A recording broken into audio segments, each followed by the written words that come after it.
Opinion Tamil பார்வையாளர் அனைவருக்கும் வணக்கம். நான் உங்கள் யாசேர். நாட்டில் யாருமே எதிர்பார்க்காத ஒரு ட்விஸ்டாக இந்தியாவுடைய துணை குடியரசுத் தலைவராக இருக்கக்கூடிய ஜெகதீப் தங்கர் தன்னுடைய உடல்நிலையை காரணம் காட்டி தன்னுடைய பதவியை ராஜினாமா செய்வதாக ஒரு கடிதத்தை நேற்று வெளியிட்டார். இத்தனைக்கும் அவருடைய பதவிக்காலம் முடிய இன்னும் 2 ஆண்டுகள் இருக்கக்கூடிய சூழ்நிலையில் ஏன் திடீர்னு இப்படி ஒரு முடிவை அவர் எடுத்தார் அப்படின்றது நாடாளுமன்றத்தை தாண்டி இந்தியா முழுவதும் ஒரு கேள்வியை எழுப்பியிருக்கு அப்படின்னே சொல்லலாம்.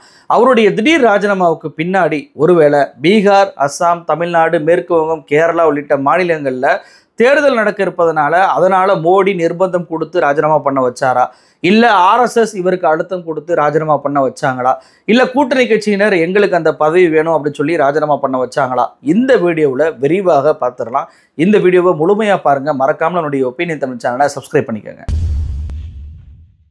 நாடாளுமன்றத்துடைய குளிர்கால கூட்டத்தொடருடைய முதல் நாள் நேற்றைக்கு நடந்து முடிந்திருக்கக்கூடிய சூழ்நிலையில் தன்னுடைய பதவியை ராஜினாமா செய்வதாக நேற்றைக்கு துணை குடியரசுத் தலைவரான ஜெகதீப் தங்கர் அறிவிப்பு ஒன்று வெளியிட்டார்.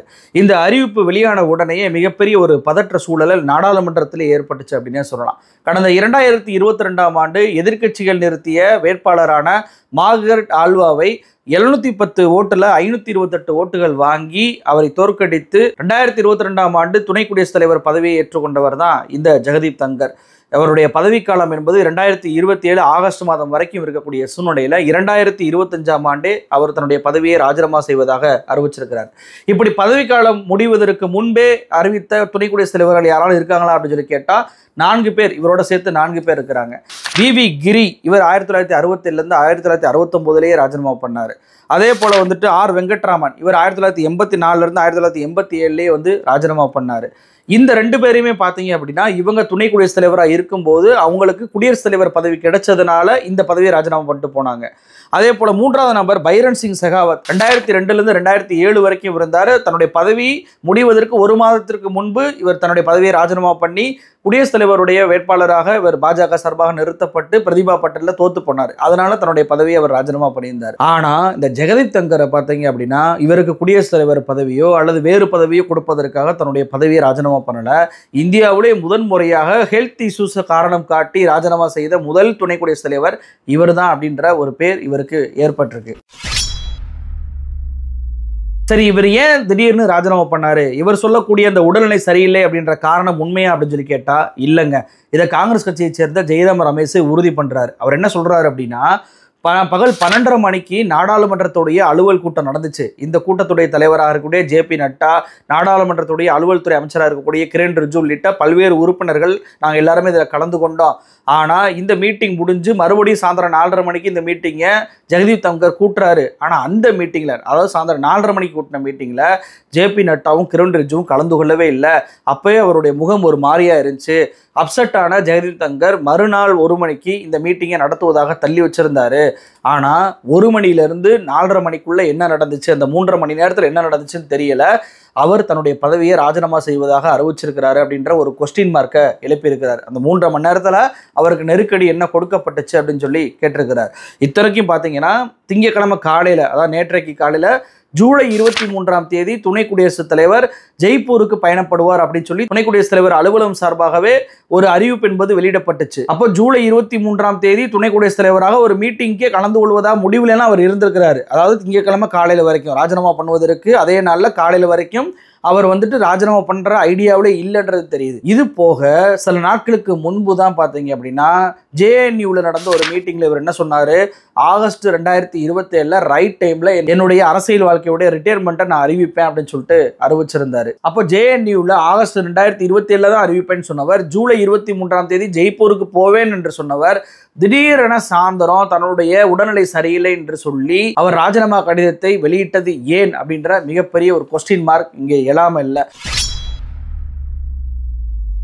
இதற்கு பின்னணியில் 3 காரணங்கள் இருப்பதாக நான் பார்க்குறேன். முதல் காரணம் என்ன அப்படின்னா, பீகார், மேற்கு வங்கம், அஸ்ஸாம், தமிழ்நாடு, கேரளா உள்ளிட்ட மாநிலங்களில் தேர்தல் வர்றதுனால அந்த மாநிலத்தில் செல்வாக்காக இருக்கக்கூடிய ஒரு நபரை வந்துட்டு துணை குடியரசுத் தலைவருக்கு நிப்பாட்டணும் அப்படின்னா அந்த மாநிலத்தில் ஓட்டுகளை நம்ம பெற முடியும் அப்படின்ற சிந்தனை மோடிக்கு இவருக்கு ராஜினாமா பண்ணுங்கன்னு சொல்லிட்டு அழுத்தம் என்பது கொடுத்துருக்கலாம். ஏன்னா இப்படி ராஜினாமா பண்ணுங்கன்னு அழுத்தம் கொடுப்பது மோடிக்கு ஒன்றும் புதுசு கிடையாது. கடந்த 2024 தேர்தலுக்கு 1 மாதத்துக்கு முன்னாடி பார்த்தீங்க அப்படின்னா தேர்தல் ஆணையராக இருந்த அருண் கோயலை ராஜினாமா பண்ணுவதாக அறிவிச்சிட்டு போனார். இதே மாதிரி தான் பர்சனல் ரீசனுக்காக நான் வந்துட்டு ராஜினாமா பண்ணுறேன் அறிவிச்சதுனால 3 பேர் இருக்கக்கூடிய இடத்துல தலைமை தேர்தல் ஆணையராக இருக்கக்கூடிய ராஜீவ்குமார் மட்டும்தான் இருந்தார். அப்புறம் 2 பேரை வந்து அமித்ஷா மினிஸ்ட்ரியிலேருந்து ஒருவரான ஞானேஷ் குமாரை நியமனம் பண்ணாங்க. அதே போல நிதின் கட்கரியுடைய அமைச்சரவையில் இருந்த ஒரு செயலாளரை எடுத்து, அதாவது சுக்பீர் சிங் சந்து, அவரை வந்துட்டு ஒரு தேர்தல் ஆணையராக நியமனம் பண்ணாரு மோடி. அதுவே மிகப்பெரிய சர்ச்சைக்குள்ளாக மாறி அந்த 2024 தேர்தல் எப்படி நடந்துச்சு அப்படின்றது நமக்கு தெரியும். அது மட்டுமல்ல 2019 இதே மாதிரி தான் அசோக் லவாசா அப்படின்ற தேர்தல் ஆணையருமே நிர்பந்தம் பண்ணி, அதாவது மாடல் கோட் ஆஃப் கண்டக்டை வந்து மீறுறாங்க அப்படின்னு சொல்லிட்டு வேணும்டே வந்து நடவடிக்கை எடுக்கூடாம தடுத்து அவரை வந்து ராஜினாமா பண்ண வச்சாரு மோடி. அதே போல 2018ஆம் ஆண்டு ஆர்பிஐ கவர்னராக இருந்த உர்ஜித் பட்டேல், இவர் வந்துட்டு என்ன சொன்னார்னா, எலக்ட்ரோல் பாண்டு வந்துட்டு டிஜிட்டல் ஃபார்மில் தான் நான் கொடுப்பேன், எலக்ட்ரோல் பாண்டை பொறுத்த வரைக்கும் அது ஆர்பிஐ தான் கொடுக்கும், எஸ்பிஐ கொடுக்கக்கூடாது. அதே போல் யாருக்கு வந்து எந்த கட்சி கொடுக்குறாங்கன்ற தகவல் அந்த கட்சியினருக்கு தெரிய வேண்டும் அப்படின்னு சொல்லிட்டு மிகப்பெரிய நெருக்கடியை ஒன்றிய பாஜக அரசுக்கு அன்றைக்கு நிதியமைச்சராக இருந்த அருண் ஜெட்லிக்கு வந்து கொடுத்தாரு. அப்படி நான் சொல்வதை நீங்கள் கேட்கல அப்படின்னா, ரகுராம் ராஜன் எப்படி ஃபினான்ஸ் பில்லை எதிர்த்தாரோ அதே மாதிரி நானும் அந்த ஃபினான்ஸ் பில்லை எதிர்ப்பேன் அப்படின்னு சொல்லிட்டு சொன்ன உடனேயே அவருக்கு மிகப்பெரிய ஒரு நெருக்கடியை கொடுத்து அவரையுமே தன்னுடைய பதவிக்காலம் முடிவதற்கு முன்பே அவருடைய பதவியிலிருந்து ராஜினாமா பண்ண வச்சாரு மோடி. அதே போல விரல் ஆச்சாரியா, ஆர்பிஐ உடைய துணை கவர்னர், 2019ஆம் ஆண்டு பதவிக்காலம் முடிவதற்கு முன்பே இவர் ராஜினாமா பண்ணாரு. IMFல பாகிஸ்தானுக்கு லோன், அதாவது இப்போ ஆபரேஷன் சிந்தூர் நடந்துச்சுல, அதுக்கு பின்பு IMFல மிகப்பெரிய ஒரு லோனை பாகிஸ்தான் வாங்க போறாங்க. அப்போ IMFல இந்தியா சார்பாக எக்ஸிகியூட்டிவ் டைரக்டராக இருந்த KV சுப்பிரமணியன் என்பவருடைய பதவியை திடீர்னு ராஜினாமா பண்ண வச்சாங்க ஒன்றிய பாஜக அரசு. அப்போ பிஜேபி பொறுத்த வரைக்கும், ஒன்றிய அரசை பொறுத்த வரைக்கும், மோடி அமித்ஷாவை பொறுத்த வரைக்கும் தங்களுக்கு பிடிக்காத நபர்களை எல்லாம் அல்லது தங்களுக்கு தேவை வரும்போதெல்லாம் நெருக்கடி கொடுத்து அதிகாரிகளை ராஜினாமா பண்ண வைப்பது என்பது இயல்பாக நடந்த ஒன்று தான். அதே போல இந்த ஜெகதீப் தங்கரையுமே நீ ராஜினாமா பண்ணிட்டு போ, எனக்கு தேர்தலுக்கு தேவையான ஒரு நபரை நான் நியமனம் பண்ணிக்கிறோம் என்பதற்காக இவருக்கு நெருக்கடி கொடுத்து அதனால இவர் வந்துட்டு தன்னுடைய பதவியை ராஜினாமா பண்ணிட்டு போனாரா? அதனால தான் JP நட்டாவும் கிரண் ரிஜிஜுவும் அந்த மீட்டிங்கில் கலந்து கொள்ளாமல் இவருக்கு எதிர்ப்பு தெரிவிச்சாங்களா அப்படின்ற கேள்வி எல்லாம் எழாமல்ல. சரி, இது முதல் காரணம். 2வது காரணமாக என்ன இருக்கு அப்படின்னா, ஜெகதீப் தங்கரை பொறுத்த வரைக்கும் அவருக்கு 74 வயசு ஆயிடுச்சு. பிஜேபியை பொறுத்த வரைக்கும் 75 வயசுக்கு மேலே உள்ளவர்கள் யாருமே வந்து பயணப்பட முடியாது. அதனால இவருடைய பதவியை ராஜினாமா பண்ணுன்னு சொல்லி RSS இவருக்கு அழுத்தம் கொடுத்துச்சா அப்படின்ற கேள்வி இருக்கு.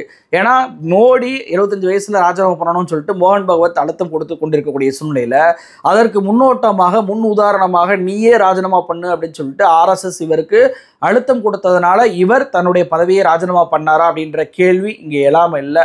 ஒருவேளை RSS அழுத்தம் கொடுப்பதை இவர் ஏற்றுக்கொள்ளாமல் இருக்கலாம். ஏன்னா இவர் வந்து ஒரு மோடி பக்தர் தானே தவிர RSS உடைய சித்தாந்தத்தில் வளர்ந்தவர் இல்லை. ஏன்னா இவருடைய அரசியல் வாழ்வே பார்த்தீங்கன்னா JDU கட்சியிலேருந்து காங்கிரஸ் கட்சியிலேருந்து ஆரம்பிக்குது ராஜஸ்தானில். 2003 தான் இவர் வந்து பிஜேபியிலே சேர்றாரு. அப்படின்றப்போ இவர் ஒரு RSS உடைய கேடர், RSS அனுப்பிய ஒரு ஆள் அப்படின்னு சொல்லி நம்மளால் எடுத்துக்கிற முடியாது. ஆனால் ஒருவேளை இப்படியும் இருக்கலாம், மோடி அவர்கள் யாருமே 75 வயசானா அவங்கள பதவியில் வச்சுக்கிற மாட்டார். அத்வானியாக இருக்கட்டும், முரளி மனோகர் ஜோஷியாக இருக்கட்டும், சுமித்ரா மகாஜனாக இருக்கட்டும், ஜஸ்வந்த் சிங்காக இருக்கட்டும், இவங்க அத்தனை பேருமே 75 வயசு நெருங்கின உடனேயே ராஜினாமா பண்ணிட்டு போங்க அப்படின்னு சொல்லிட்டு மற்ற அனைவரையுமே ராஜினாமா பண்ணிட்டு போக விட்டவர் தான் இந்த மோடி. அதன் அடிப்படையில் உனக்கு 74 வயசு ஆயிடுச்சு, நீ ராஜினாமா பண்ணிட்டு போ அப்படின்னு சொல்லிட்டு ஜெகதீப் தங்கரை ராஜினாமா செய்ய வச்சிருக்கலாம்.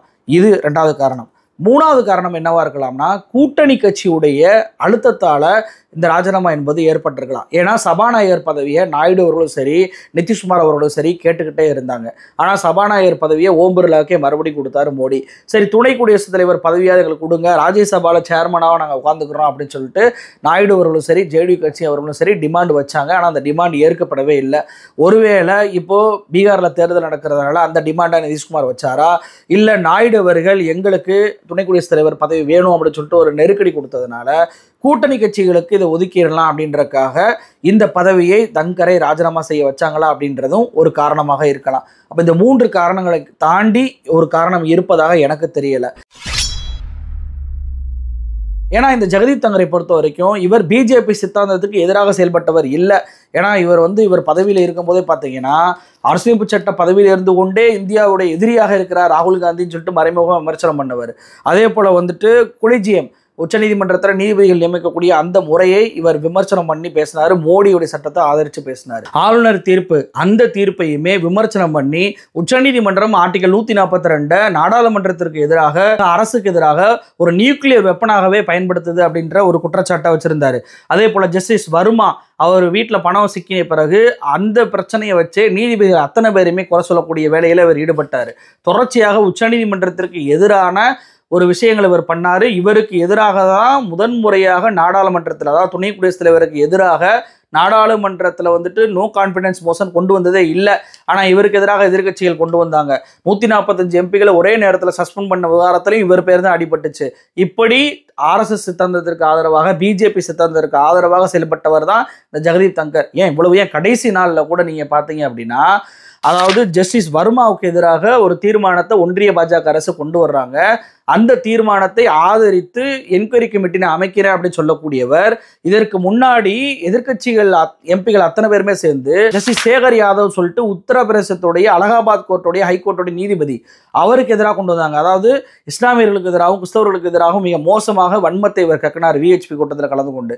இவருக்கு எதிராக 55 எம்பிக்கள் எதிர்க்கட்சி எம்பிக்கள் ஒரு தீர்மானத்தை கொண்டு வர்றாங்க. 50 எம்பிக்கள் கொண்டு வந்தாலே இந்த தீர்மானத்தை ஏற்றுக்கிறணும். ஆனால் இதற்கு அவர் அன்னைக்கு நேற்றுக்கு என்ன சொல்றாரு, கடைசி நாள் என்ன சொல்றாரு அப்படின்னா, அதுல ஒரே எம்பி 2 தடவை கையெழுத்து போட்டிருக்கிறாரு, அதுல ஒரு ஃபோர்ஜரி நடந்திருக்கு, அதை பற்றி தான் விசாரிக்கணும் முதல்ல அப்படின்னு சொல்லிட்டு சேகர் யாதவுக்கு எதிராக விசாரிக்க மறுக்கிறார். ஆனால் ஜஸ்டிஸ் வர்மாவுக்கு ஆதரவாக அந்த என்கொயரி ரிப்போர்ட்டுக்கு உடனடியாக அனுமதியை கொடுத்து என்கொயரி கமிட்டியும் அமைக்கணும் அப்படின்னு சொல்லிட்டு ஒரு உத்தரவை அவர் பிறப்பிப்பதை பார்க்க முடியுது. அப்ப கடைசி நாள் வரைக்கும் கூட ஒன்றிய பாஜக அரசுக்கு ஆதரவாக செயல்பட்டவர் தான் இந்த ஜெகதீப் தங்கர்.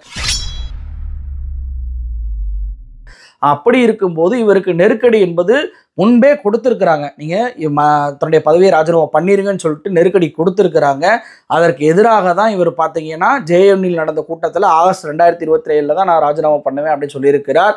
அப்படி இவர் சொன்னதுனால தான் பார்த்தீங்கன்னா இவர் கூட்டிய அந்த அலுவல் கூட்டத்தில் ஜேபி நட்டாவும் கிரண் ரிஜிஜுவும் கலந்து கொள்ளாமல் முகசுளிப்பை இவருக்கு காட்டியிருக்கிறாங்க. வேற வழி இல்லாமல் இதுக்கு மேலே நம்மளால் இருக்க முடியாது என்ற சூழ்நிலையில் தான் இவர் தன்னுடைய பதவியை ராஜினாமா செய்திருக்கிறார் அப்படின்றத நம்மளால் புரிஞ்சுக்கிற முடியுது. அப்போ உடல்நிலை சரியில்லை அப்படின்னு சொல்லக்கூடிய இவருடைய காரணம் இருக்க தெரியுமா? அது கிடையாது. மோடி அவர்களுடைய பிளாக்மெயிலோ, மோடி அவர்களுடைய நிர்பந்தமோ தான் இவரை ராஜினாமா செய்ய வச்சிருக்கு அப்படின்றதை நம்மளால புரிஞ்சுக்கிற முடியுது. சரி, ராஜினாமா பண்ணிட்டாரு, இனி என்ன நடக்கும் அப்படின்னா, குடியரசுத் தலைவர் ராஜினாமா பண்ணாதான் பார்த்தீங்கன்னா 6 மாசத்துக்குள்ள தேர்தல் நடக்கணும். ஆனால் இந்த துணை குடியரசுத் தலைவருக்கு அப்படியான எந்த ஒரு கெடுவுமே இல்லை, அசூன் அஸ் பாசிபிள் அப்படின்னு தான் இருக்கு. அப்போ இவரை பொறுத்த வரைக்கும் குடியரசுத் தலைவர் இப்போலாம் எம்எல்ஏக்களும் எம்பிக்கள் எல்லாரும் ஓட்டு போட்டு தேர்வு செய்யக்கூடிய ஆள் இல்லை. வெறுமன நாடாளுமன்றத்தில் இருக்கக்கூடிய அந்த 788 எம்பிக்கள், லோக்சபாவில் 543, ராஜ்யசபாவில் 245, இந்த எம்பிக்கள் மட்டுமே ஓட்டு போட்டு தேர்வு செய்யக்கூடிய ஒரு நபராக இருப்பதனால இவரை கூடிய விரைவிலேயே தேர்தலை நடத்தி யாருக்கு அந்த பதவியை கொடுக்க போகிறார்கள் அப்படின்றத வச்சுதான் ஏன் ஜெகதீப் தங்கர் ராஜினாமா பண்ணார் அப்படின்றத நம்மளால புரிஞ்சுக்கிற முடியும். ஆனா ஒரு விஷயத்தை மட்டும் நம்மளால உறுதிட்டு சொல்ல முடியும், ஒரு ஜெகதீப் தங்கர் போனா இதை விட 100 மடங்கு கொடூரமாக சட்டத்தை மதிக்காத இன்னொரு ஜெகதீப் தங்கர் தான் வரப்போகிறார். மோடி ஆட்சியில் அதுதான் நடக்கும் அப்படின்றத மட்டும் நம்மளால உறுதிட்டு சொல்ல முடியும். நன்றி.